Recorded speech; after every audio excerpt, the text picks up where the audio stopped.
How does faith guide you, and give people an example of where you relied on that and made a decision as governor because of that? But then the other side of that from these folks is, how do you make sure that there exists a separation between church and state, essentially?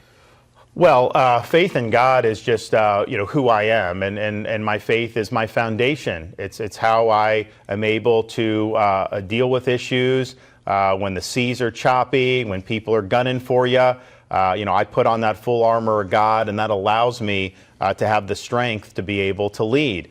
We saw this when my wife got diagnosed with breast cancer.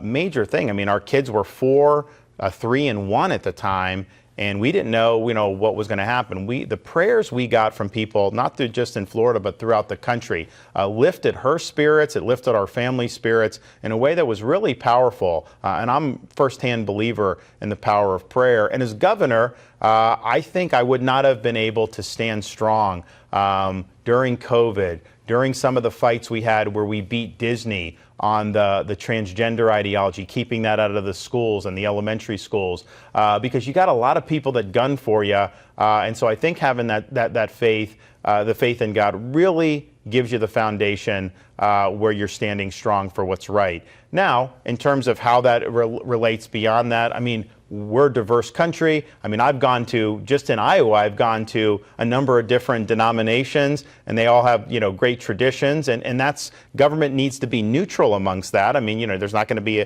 an established denomination versus others, but we are a country that is based on the idea that our rights come from God, not from the government. That's in the Declaration of Independence, and you absolutely have a right to not just go to church on Sunday and practice your faith there, but to live your faith in what you do in your daily lives. We're going to make sure that we restore religious liberty in this country, because when you have situations where a football coach like Coach Kennedy is losing his job in Washington State because he led a voluntary prayer at midfield after a high school game, he has to go all the way to the Supreme Court. That is not what our founding fathers intended. They absolutely intended that your faith would be an important part of who you are, and that you have a right as a free citizen to live that out to the fullest.